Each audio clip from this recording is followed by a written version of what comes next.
Kun raadiyoo sagalee Ameerikaati.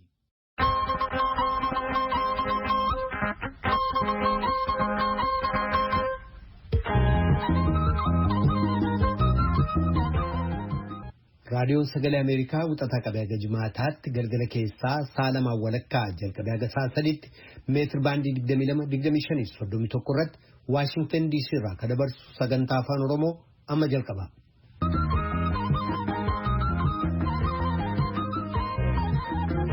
Fagoof dhiyoodhaa raadiyoo intarneetii saatalaayitii Naayilsaatii fi feesbuukiidhaan kanneen sagantaa keenya hordofaa jirtan dhaggeeffatoota keenya jaallatamoo akka mooltan. Wixata caamsaa 4 bara 2020 akka lakkoofsa Itoophiyaatti immoo ebla 26 bara 2012 keessummeessaan keessan irraan namoo daandiiti. Kaleessa guyyaa pireesii addunyaatu yaadatamee oole oduudhaa booda bal'inaan itti deebina. Sababaa weerara koronaaf jecha yeroo filannoo dabarsuu fi yeroo taayitaa mootummaa dheeressuu laalchisee falawwan deemsa seeraa adda addaa mootummaan dhiyeesse irratti paartii badhaadhinaarraa haadha langaa muummee kan mootummaa federaalaa adde Adaanech Abeebeef paartii mormituu koongireesa federaalaa Oromoorraa durataa paartichaa Piroofeesar Mararaa Guddinaa waliin marii torban dabre geggeessine kutaa lammataaf ka xumuraarra dhiyeessina.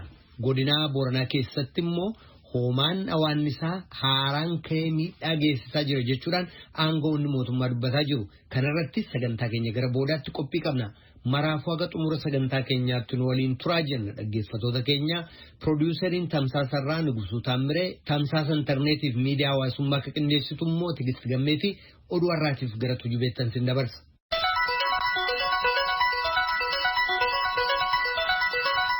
Tamooltan kan oduu dubbisu Antuu Jibee Horaati. Somaaliyaa naannoo kibba gama dhiyaa magaalaa Baardaalee cinatti xayyaarri tokko kufee caccabuusaan namoonni keessa turan 6 du'uu aangawoonni Somaaliyaa beeksisaniiru. Ministeerri geejjibaa naannoo Hassan Hussein raadiyoo sagalee Ameerikaa sagantaa afaan Somaaliif akka ibsanitti xayyaarattiin meeshaalee wal'aansa fayyaa saaphana bookee busaa ofirraa ittiin ittisaniif meeshaalee kabiroo magaalattiif geessaa turte sababaan balaa sanaa qoratamaa jiraachuun gabaasameera. Pireezidaantiin Eertiraa Isaayyaas Afeworqii daawwannaa guyyoota lamaaf Itoophiyaa seenanii jiru. Muummichi ministeeraa Abiy Ahmed buufata xayyaaraa Booleetti argamanii erga simatanii booda hoogganoonni lamaan walta'iinsa biyyoota lamaaniif dhimmootii naannoo irratti mari'achuu isaanii ministiriin odeeffannoo Eertiraa Yemaanee Gabramasqal ergaa Tiwiitarii maxxansaniin beeksisaniiru. Pireezidaanti Saahilawarq Zawudee mana mootummaa keessatti pireezidaanticha Eertiraaf afeerraa laaqanaa kan godhan yoo ta'u, afeerraa sanarratti muummichi ministeeraa duraanii Hayilamaariyaam Dassaalenyiif pireezidaantiin mootummaa naannoo Oromiyaa Shimallis Abdiisaa argamuu isaanii Yemaanan Tiwiitarii isaanii irratti ibsa maxxansaniin beeksisanii kaayyoon daawwannaa kanaas walitti dhufeenya biyyoota lamaanii wal ta'uudhaan mala ittiin COVID-19 duuluun danda'amu irratti illee kan mari'atan ta'uu beeksisanii jiran. Jila sadarkaa olaanaa pireezidaanti Isaayyaas Afeworqiin geggeessame keessaa ministiriin dhimma alaa Osmaan Saaleef gorsaan isaanii Yemaana Gabraab kan argaman ta'uu ministirichi itti dabaluun ibsaniiru. Aangawoonni sadarkaa olaanaa dabalatee muummichi ministeeraas ta'u pireezidaantiin Eertiraa qorannoo COVID-19 fudhachuuf dhiisuu isaanii ilaalchisee mul'inatti ragaan beekame hin jiru. Akka gabaasa kaleessa ergametti hariiroo isaanii kan yeroo ammaa irratti namoota murtaa'an irraan kan hafe namni afaaniif funyaansaatti haguuggatee argamu suuraan sabaahimaa Itoophiyaas ta'e kabiroo irratti mul'ate hin jiru. Guyyaa har'aa garuu martinuu maaskii kaayyatanii kan argaman ta'uun gabaasameera. Aangoon paartii biyya bulchuu kan duraanii obbo Barakat Simoon himannaa malaammaltummaa irratti dhiyaate lamaan aangoon duraanii kabroon obbo Taaddasee Kaasaa immoo himannaa 3 balleessaan itti muramuusaa manni murtii olaanaa naannoo Amaaraa dhaddacha har'a ooleen murteessuusaa beeksisee jira. Obbo Barakat Simooniif obbo Taaddasee Kaasaa koorporeeshinii xirat jedhu waliin haala wal qabateen dhaabolee adda addaa waliin walii hojii qabaniin bu'aa kaampanii xirat bifa miidhuun socho'aniiru ka jedhu himannaan 4 irratti dhiyaate dhimmi isaa waggaa tokko oliif mana murtiitti ilaalamaa turuun ni yaadatama. Addachichi dhumarratti abbaan alangaa nan dhiyeessa kan jedhe ibsa keeyyattoota yakkaa akka dhiyeessu akkasumas himatamtoonnis dhimmootii yakkamtoota ittiin jedhaman ilaalchisee ogeessota seeraa waliin mari'atanii adabi akka salphatuuf akka dhiyeeffatan Eebila 28tti beellamni kabroon kennameefii jira. Ba'iin qorannaa vaayirasii koronaaf godhame ituun beeksifamiin dura naannoo Somaalee waaltaa daawaa keessaa kanneen vaayirasichaan qabaman jedhamuun shakkaman keessaa namoonni gadhiisaman 41f namni vaayirasichaan qabame tokko naannoo uummattoota kibbaa seenuu isaanii naannoo sana keessatti duula vaayirasicha dhabamsiisuuf godhamu ilaalchisee yaaddoo uumuusaa bulchaan naannoo uummattoota kibbaa obbo Ristuu Yirdaa'u dubbataniiru. Kan dhaggeeffataa jirtan raadiyoo sagalee Ameerikaa sagantaa afaan Oromooti. Jaarmiyaan koolugaltoota addunyaa IOM lammiiwwan Itoophiyaa 11 kanneen konkolaataa namoota seeraan ala nama deddeebisan keessatti itti cufamee ture keessaa lubbuun bahan biyya ofiitti akka deebi'an gargaaruunsaa gabaasamee jira. Kanneen kuniif koolugaltoonni kabroon lubbuun hafuuf carraan argatin erga konkolaataan kun baatii bitootessaa keessa daangaa Maalaawiif Moozaambiikiin ce'ee booda argaman. Hojiin kun mootummaa Itoophiyaaf kan Moozaambiikiin qindaa'e IOM gamtaa Awurooppaa kanneen koolugaltoota gaanfa Afrikaa irraa balaa ittisuuf gamtaan hojjetaniin deeggarame gabaasaa Liisaash Laayin jaallannee dubbisa. Lammiiwwan Itoophiyaa kuma hedduun kanneen hiyyumni biyya ofii isaanii keessatti isaan rakkise waggaan gara Afrikaa gama kibbaatti dheessu. Isaan ammaa kun namoota seeraan ala nama deddeebisaniif $2,500 hanga $6,000 baasuu isaanii dubbatu. Kun immoo akka qarshii Itoophiyaatti 80,000 hanga 200,000 ga'uu isaati. Kana malees imala cinqii hin qabne deemtuu jedhamee waadaa seenameef. Ta'us garuu dubbii himaan jaarmiyaa godaantota addunyaa yookaan IOM Paul Dillon akka jedhanitti imalli isaanii kun wareersaa fi muuxannoo suukanneessaa ta'ee jira. It was a tragedy that shook the African continent. The remains of 64 migrants from Ethiopia ardi Afrikaa keessatti raawwatame.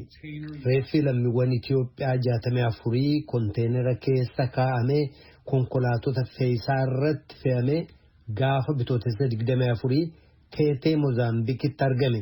Namoonni balaa kanarraa afan ji'a tokko booda lubbuun ba'uun keenya ajaa'ibaa jedhan.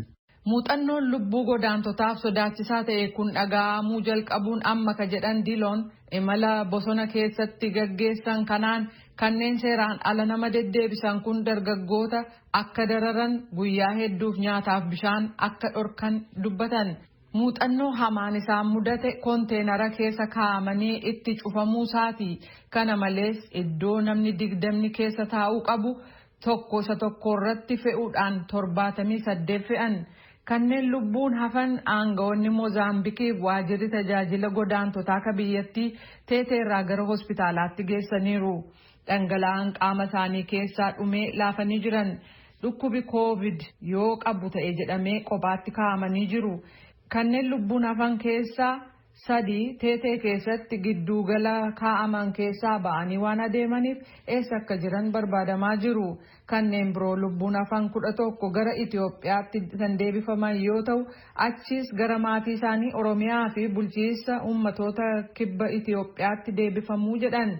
Shooferri konkolaataa namoota seeraan ala deddeebisan sanaa oofaa tures to'annaa jala oolee qorannaan irratti gaggeeffamaa akka jiru Dillon dubbataniiru.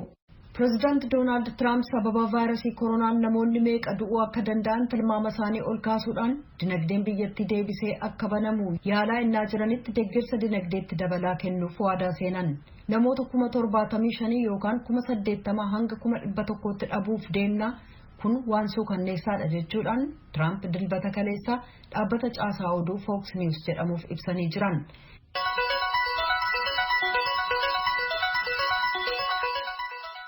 Karagaa jirtan as Waashingtan DC irraa kan dabru raadiyoo sagalee Ameerikaa sagantaa afaan Oromooti.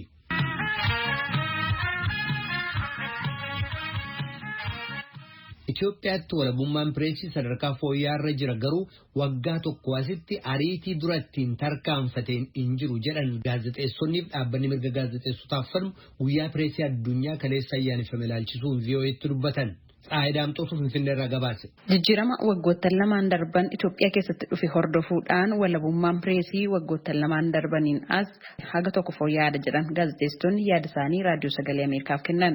Gaazexeessaan Natsaannat Haayiluu akka dubbatetti haala walabummaan yaada ofii ibsachuu roga lamaan ilaala jijjiirama jiru waliin jedha. Eenyutu gaazexeessaadha? Ulaagaa maaliitiin ogeessi tokko gaazexeessaadha jedhamee waamamuu danda'a kan jedhu isaan ta'a. Kan biraa immoo akkaataa ammaa mootummaan deemaa jiru kanaani mootummaan sochii biyya kanaa keessatti wantoota gaazexeessitoonni hojjetaniif haala mijataa akkamii uumee obsa hammamii qabaaf hojii gaazexeessummaadhaaf kan jedhuun madaaluu barbaada. Inni jalqabaa gaazexeessitoota gaafa jennu warra ogummaadhaaf of kennanii sadarkaa gaazexeessummaa eeganiif hojjetanii jechuudha. Akkaataan ittiin hubatu gaazexeessitoota jedhe. Kan biraa dhaabbileen isaan keessa keessatti hojjetan immoo dhaabbilee miidiyaa kan sadarkaa biyyaalessaatti beekamtii qaban, eeyyama qaban, caasaa dhumti isaaniis amala miidiyaa kan qabuun madaaluu dandeenya jechuudha. Gama kanaan gaafa laallu namoonni baay'een sadarkaa gaazexeessummaan ittiin eegamu yookaan professional standardii sana hubachuu dhabuudhaan gaazexeessummaa fakkeessanii warri akkaataa hin taaneen hojii garaagaraa hojjetan hin mul'atu biyya kana keessatti jechuudha. Sun immoo warra profeshiniidhaaf of kennanii hojjetan isaan irratti dhiibbaa uumaa deemuun isaan oolu. Gama biraatiin immoo mootummaanis pirees firiidamii biyya kana keessa jiru kana booda akka kanaan duraa osoo hin taane bal'isaan deemaa jedhee hin kaasa. Yeroo tokko gaafa laallu garuu gaazexeessitoonni amala gaazexeessummaa hin qabaanne gaafa hidhaman gara gaazexeessitoonni hidhamaniitti deemuunis inuma jira.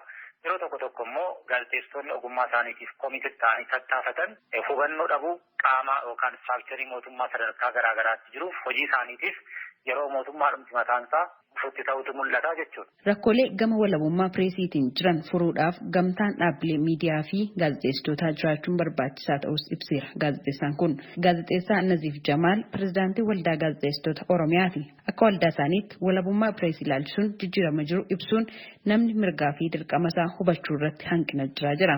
Amala taasisu walabummaan billaa yookaan murtuu qara lamaa gootee ilaaluu danda'a. Walabummaan tokko gaafa siif kennamu dirqamni biratti jiru immoo seeraa fi amala akkasumas naamusa ogummichaa sirriitti hubattee hojjechuun dirqama. Karaa kanaan murtoosa kara tokkooti. Karaa mirga kee gaafa eegsifattu walabummaa kana qaba gaafa jettu kara sanaan immoo walabummaa kee wanta sirkaa hin rukunne ta'e waan ogummaa sanaan wal hin rukunne hojjechuu qabda. Waan ogummaa miidiyaan wal hin rukunne gaafa jennu oduu sobaa kalaqanii fedhii siyaasaa bakkaan gaachuudhaaf oduu sobaa uumanii uummata biraan gahuuf carraaquun yakka kun ogummaa sana keessatti fudhataman qabu. Ogummaa amanamummaa uummataa barbaadu, ogummaa dhugaa barbaaduuti, ogummaa utuu loogin kamiif utuu loogin dhugaa waliin dhaabbachuutu sabii ta'e yeroo kana faallaa ogummaa sanaa deemtaa jechaadha. Yeroo akkas ta'u ofuma keetiin harka keetiin mirga siif kenname walabummaa siif kenname of jalaa rukuttaa. Jijjiiramni gama walabummaa pireesiin jiru yeroo jijjiiramaa waggaa jalqabaa sadarkaa gaarii irra ture. Amma garuu akka yeroo sanaa miti rakkoon tokko ogeessota doorsisuu fi hidhuun ni mul'ataa jiran gaazexeessitoonni kunneen. Dhuguma dubbachuudhaaf taajjabbii nuti qabnu karaa dudduubatti deebi'uu isaa keessatti gaheen dhaabbilee miidiyaas gaheen ogeeyyiis keessa jira yaada. Karaa mootummaatiin gara jalqabaatti guutumaa guututti garaa bal'atanii waan barbaadan nama barbaadan irratti waan barbaadan barreessuu waan sobaasa ta'u maalis ta'u maxxansoota adda addaa keessumaa gaazexeessa maxxansaa gabaarra jiran yoo ilaalte wanna sobaa waan uumanii kalaqanii waa barreessuu kana ogummaan haala ta'e ogummaa sana haala maniitti fayyadamaniiru. Kanumaan wal qabachuus dhiisuu danda'a ammoo warreen kanan godhinis immoo gaazexeessitoonni mana hidhaatti deebanii hidhamanii jiran akka waldaa gaazexeessitoota Oromiyaatti amma ijoollee lama akka qabatamaatti kan hin beeku namoonni gaazexeessaa ta'an mana hidhaa jiranii. Gaazexeessonni kun gaazexeessitoota ONN mana hidhaa jiru yeroo gaaffii gaafachuudhaaf yaallutti iddoo kamiyyuu akka jiran malee akkam akka jiran baay'ee ifaa miti. Kanaaf kanarraa taajjabbii nuti qabnu xiqqoo gara dudduubaatti deebi'aa deemeeraa laata walabummaan jiru. Obbo Wandoosan Andu'aalem itti aanaan Daayirektara olaanaa Abbaa Taayitaa Biroodkaastii Itoophiyaa Raadiyoo Sagalee Ameerikaatti akka himanitti walabummaan pireesii waggoota lamaan dura sadarkaa waraqaarra darbee hojiirra oolaa hin turre garuu jijjiirama akka biyyaatti dhufe hordofuudhaan walabummaan pireesii akka xiyyeeffannoo argatu ta'eera. Miidiyaalee hedduun biyya keessaa biyya alaa turan sagalee uummataa ta'an bilisaan akka hojjetan gaazexeessitoonni ukkaanfamaa fi hidhamaa turan akka bilisa ta'an taasisameera jedhan. Waggaa tokkoon as garuu komiin bakka adda addaati ka'aa jiraachuusaa ibsanii rakkoolee darbanii mul'ataniifis furmaata hatattamaa kennaa jirra akka dhaabbataatti jedhan. እንደ ኢትዮጵያ ብሮድካስት ባለስልጣን እዚህና እዛ የሚነሱ ችግሮች እንዳሉ መረጃዎች ደርሰውን akka abbaa taayitaa biroodkaastiitti asiifachi rakkooleen ka'aa jiran furmaata akka argataniif odeeffannoo nu qaqqabeerraa ka'uudhaan rakkoo uumame jedhame hatattamaan furmaata akka argatuuf yaalii taasisaa turree jirra. Ittis milkoofneerra jennee amanna. Akka biyya keenyaatti walabummaan yaada ofii ibsachuu rakkoo hamaa keessa jira yookaan ammoo mallattooleen yaaddessoo ta'an ni mul'atu jechuun garuu hin danda'amu. Beekanis ta'e osoo hin beekin namoonni sababa garaagaraatiin yaaliin gaazexeessitoota naasisuuf qabuu ni mul'ata. Fakkeenyaaf kanaan dura gaazexeessaa keessan dabalatee gaazexeessitootni biroo yeroo hojiidhaaf ba'anitti rakkoo nu mudate jedhaniif yeroo gabaabaa keessatti akka furmaata argatu gidduu seenaa turreerra. Fuuldurattis cimsinee itti fufna. አጠናክረን የምንቀጥለው ይሆናል። Walabummaa pireesii Itoophiyaa irratti jijjiiramaa fi rakkoolee mul'atan ilaalchisuudhaan bakka buutuun jaarmiyaa idila addunyaa mirga gaazexeessitootaatiif falmuus CPJ irraa Keeniyaa Naayiroobiitti kan argaman Mrs. Mozaki Mummoo yaadattaanu kennaniiru. especially around the time Abiy Ahmed became Prime Minister. Akka muummeen ministeeraa Itoophiyaa Dr. Abiy Ahmed gara aangootti dhufaniin jijjiiramni baay'een tureera. Gama walabummaa dhaabbilee miidiyaatiin akkasumas gaazexeessitoonni yeroo dheeraadhaaf hidhaman hiikamaniiru. Miidiyaaleen diyaaspooraadhaan biyya alaatti hundeeffaman gara biyyaatti akka galanii hojjetan ta'eera. Dr. Abiy yeroo gabaabaa keessatti walabummaa miidiyaatiif carraaqqii taasisan jijjiirama gaariidha. Haa ta'u malee waggaa tokkoon as jijjiiramichi gama indaastirii miidiyaatiin akka duraanii miti. Rakkooleen mudachaa jiru. Akka dhaabbata keenyaatti ragaa hidhaa gaazexeessitoota waliin wal qabatee jiruun tibbana gaazexeessaa Yaayyesaw Shimallis hidhameera. Odeeffannoo sobaa tamsaase jechuun shororkeessummaadhaanis himatameera. Amma hiikameera. Gaazexeessitoonni ONN lama immoo to'annoo seeraa jala jiru. Yakki isaan ittiin himataman ifa miti. Ganaaf adeemsi amma jiru gama walabummaa miidiyaa fi gaazexeessitootaatiin jijjiirama dhufeera jedhamaa jiru sana haguugaa jira. Guyyaan walabummaa pireesii bara 1993 akka lakkoofsa faranjootaatti kabajamu kan eegale waggaa waggaan caamsa 3 kabajama. Bara kanas mata duree gaazexeessummaa sodaa fi loogiirraa bilisa ta'e jechuun kabajameera. Gabaasa raadiyoo sagalee Ameerikaatiif Tsahaay Daamtoo Finfinneerra.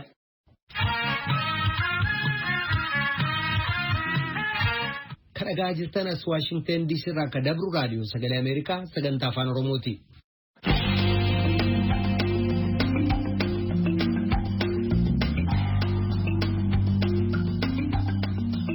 Rakkoo biyya Itoophiyaa furuudhaaf deemsa seeraa qofa osoo hin taane mariin biyyaalessaaf falli siyaasaa barbaachisaadha jedhu durataan Koongireesii Federaalaa Oromoo Profeesar Mararaa Guddinaa. Haati alangaa waliigalaa Federaalaa Itoophiyaa Adaanech Abeebee immoo mariin barbaachisaa ta'us olaantummaa seeraa kabajuun dirqama jedhu. Muktaar Jamaaltu kamisa darbe lamaan waliin marii gaggeesse kutaa lammataaf akka xumuraa dhiyeessina. Profeesar, yaadni keessan yoo gabaabumatti hubadhe ta'e rakkoo kana furuudhaaf fala seeraa osoo hin ta'in fala siyaasaa yookaan mariitu barbaachisa jechuudha yaada gabaabaadhaan. Adda Adaanech yaada amma Profeesar Mararaan dhiyeessan kana akkamitti ilaaltan? Amma Profeesar waalachuudha kan kaasanii akka seeratti yeroo filannoo kana dheeressanii fala gochuun hin barbaachisa kan jedhu irratti rakkoon qabnu nuti kan jechaa jirru waan hunda siyaasaan goonu waan hundi siyaasatti dhimmoota siyaasa ta'an waltajjii siyaasaatti dhimmoota seeratiisee kan ilaalamuu qabu seera gaafa rakkaa biyyattii rakkoo keessa galtee dhimmoota akkanaa akkamitti jedhamullee seerota keenya hin ganne seera ganneef olaantummaa yaada siyaasaatiin qofa biyya hooggannaa kan jedhu si waan jiru natti fakkaatu waalachuu bakka mataa isaanii qabu ajandaa mataa isaanii qabu waltajjii mataa isaanii qabu bakkeen itti immoo waalachuu walitti finnee waliigalteedhaan seerummaa hin jira kana waan ta'eef kan kana ibsaa amma oolaallu urri isaa seera sun daangessee seerarra barri hojii mootummaa filatamee isatti waggaadhaan kaa'amee waan muramee achirratti immoo qabatamaadhaan rakkoon addunyaatti hin qeenu waan jiru kan akkamitti walitti araarsin jedhamu seeraan qofaa miti galteedhaan mariidhaan akka nama biyya hoogganuu fi biyyaaf yaadittii fi uummata waliin qabnutti hojii mari'annee yaadannudha. Hangan beekutti baay'een isaanii sirratti walii galanii kanaan adeemu yeroo sanitti Profeesarichi waan amma kaasan kana kaasuu isaaniif dhugaati. Inni seera rakkoon qabnu kan seeraan adeemu garuu dhimmoota siyaasaa hedduu qabnaa isaa mari'annudha. Bakka kana goonu garuu akkuma duratti jedhu lafteerraa ta'u dhugumaan haa ta'u biyyaa fi uummata giddugaleessa godhannee saceessisuu birmadummaa biyyattii eegsisuu akkasumas rakkoowwan akka biyyaatti argamamee jiru immoo waliin hiikurratti tokkummaan keenya keessoon keenya dhugaa kan ragaa ba'uuf ta'utu sarra jiraata gochaan akka isaanii argamu. Haa goolabnu yaada irra darbamuu hin qabu jettan yoo qabaattan isin lameeniifuu carraa tokko kennaa dursa Profeesar Mararaaf haa kennu. Yaadni irra darbamuu irra jirre yaada yeroo tokko Piiter Boodaa jedhu Dawuu Afrikaa warra gurraacha daldala keessa jiran walitti waame siyaasa keessa maagaltuu jini daldala keessa jiraatanii jedheetu tireeffamnaan namichi gurraachi tokko lakkii gooftaa koo siyaasa nu bira dhufee nu rakkisaa jira daldala keenya keessa galee nu rakkisaa jira kana malee nuti rakkoo qabnu jedhe amma deddeebee kana jiru amma siyaasa namaa gaditti hojjetu hiikoon siyaasa biyya kanaa hiikoon seeraan hiikoon heeraan hiikoon nagaa hiikoonni dinagdee bulchiinsa gaarii hundi walitti xaxamee walitti hidhamee kan jiru siyaasa biyya kanaa karaa qabachiisuu dadhabne siyaasa waliigaltee biyyaa gubbaatti hundaa'e hunduu mootummaa kooti mootummaan qubeessa hojjete ganeessa hojjete immoo mootummaa kooti kan jechuu danda'u uumuu dadhabuudhaan deddeebee nutti dhufa koronaan kaleessa dhufe waggaa 50 keessa tureera naagalitti siyaasni biyya kanaa dhibeensaa beekamee walii galtee biyyaatiin hiikuu yaaluudha waan hiikuu danda'amne immoo rakkoon keenya kanadhaa beekaa biyya kanaattis gadi baafne nuyi kaanu gargaara illee bisa walii galle filatamne immoo sabni keenya akka nuyi filannaan isaa ta'u karaa biraas haa ta'u akka nuyi gochuu hoomaanne dhibee koronaa bira dabarrus dhibee koronaa caalutti dhufuu hin dandeenya. Rakkoo baay'ee kana wanta namaa baay'ee keessa jirra. Filannaan toonu fayyuu immoo rakkoo sana bal'aa keessa seenuu hin dandeenya. Federaa gaadaraa lafaa biyya kana balleessanii badida. Wal qabannee walii mari'annee maaltu tola innee heera biyya kanaas seera biyya kanaas siyaasa biyya kanaafis qorichaa barbaannu. Gara kanatti odeemme wayyaa edee akka gosaatti dubbachuu barbaadaa jechuudha. Baay'ee ulfaadha galatoomaa Profeesar Aadde Adaanech carraa isin haa kennu.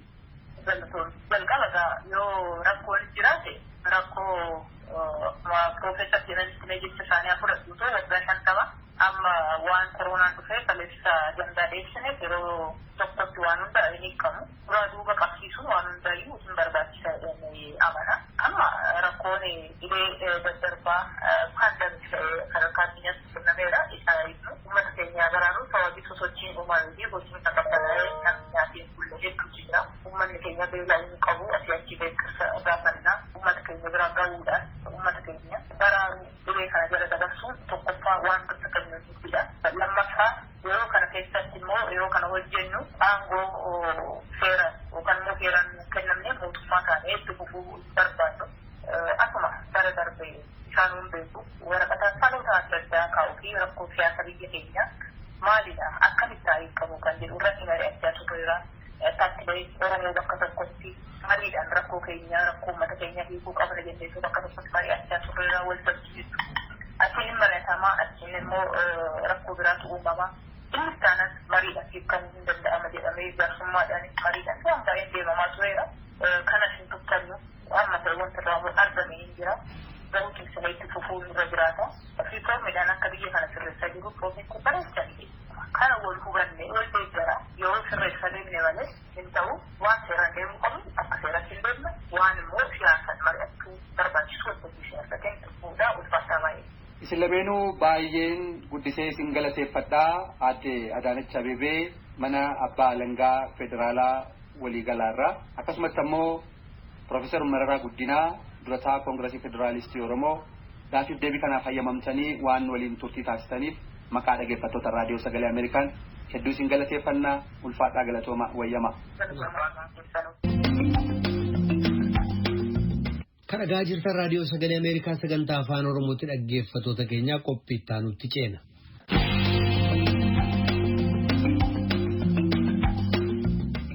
Hawaasni Itoophiyaa irra maruutti jiru ammallee Oromiyaa gama kibbaatti gad yaa'utti jira jechuudhaan ibsee jira biiroon qonnaaf qabeenyaa godinichaa.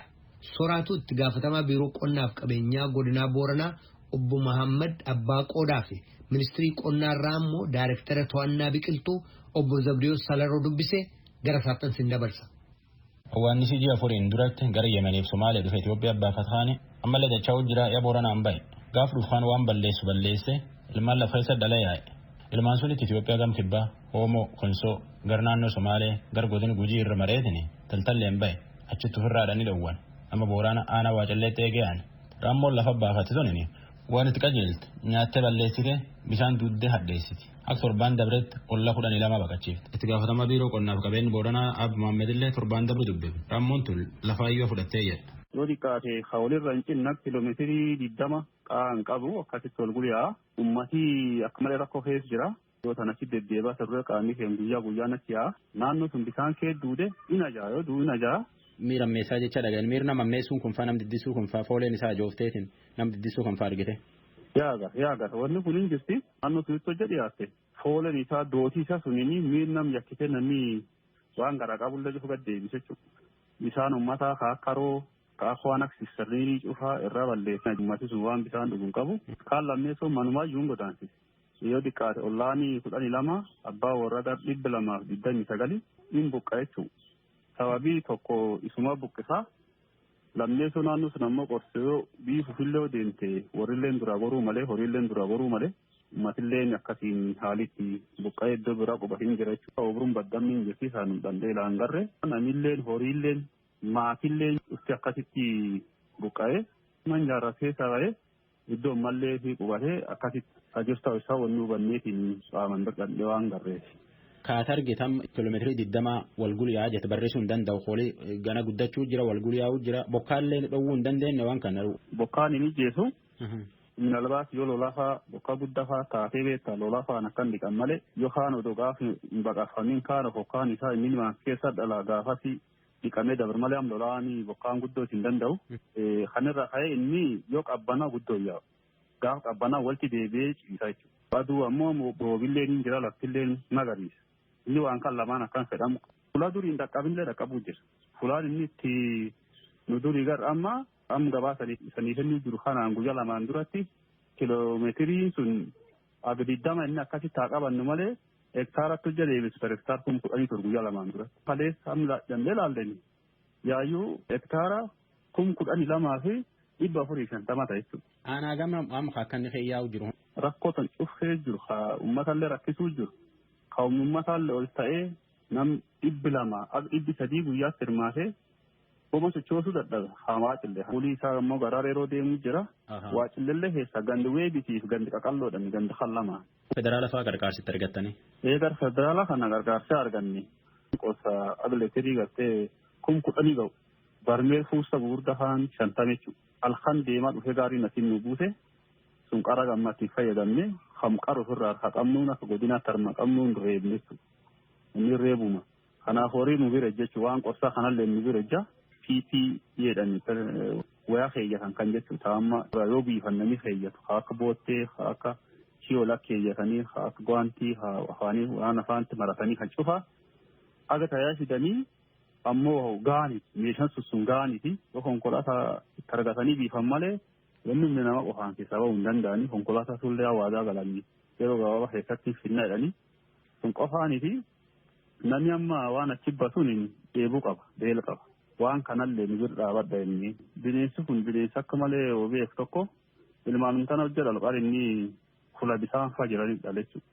Fuula marri faa hin jirudha. Akkanuma lafa irratti hin dhalu. Ashawaa keessa dhala. Ganduuba kanaan qotaa yoo xiqqaate saantimeetira 15 akkas irratti qotaa.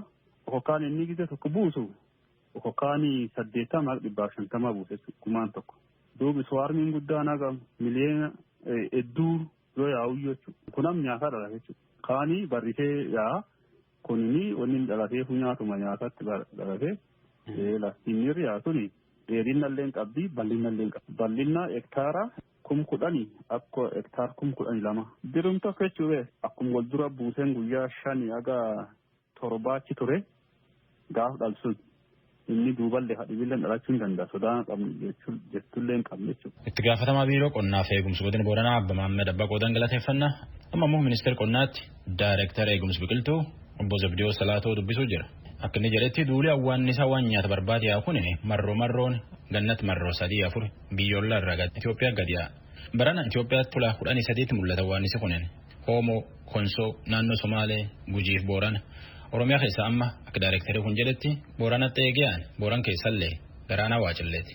Ilmaan dhalaa ilmaan sunillee lafa jiitu argateennan achumatti horee bira yaa. Itoophiyaan awwaannis kan xuyyooraan ofirraa dhowwuu jirti. Harka namaallee nittum jirti. Ammoo humna namaati ol ta'uu jira. Agancaan dhufuu danda'a jedha. ከውጭ የሚገባ መንጋ በስፋት እየገባ ነው ያለው። Dhaabbileen hedduulleen Itoophiyaa gam kanaan qarqaaruu jirti. Sagantaan nyaata addunyaa faa'oon akka Itoophiyaan awwaannisaan qorsitti biiftu. Xuyyoor sadii Afrikaa kibbaatti kireeffatee fi xuyyoorri kun torbaan dabre Itoophiyaa dhufe. 3 አውሮፕላኖች በፋኦ ወይም በዓለም ምግብና እርሻ ድርጅት ከደቡብ አፍሪካ ተከራይቶልን yoo barbaachisa taate helikopterii dhibiilleen barbaadannaa jedha. Awwaannisi hool baasee barreessuun duratti marroo 4 caalaa guddata. Booranatti argan kun akka obbo Zabdiyoos jedhetti guddina lammeessoo gara guyyaa 40tiin duubatti barreessuu danda'a. Agasitti ammoo ribbisaa yaa waan itti qajeele mutuqu tolche balleessa. Keessumatti lamaanuyyuu galateeffadha.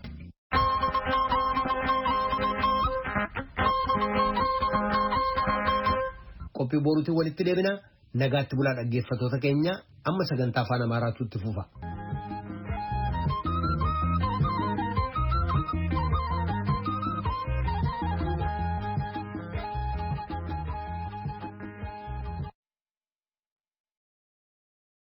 This program has come to you from the Voice of America, Washington. The Voice of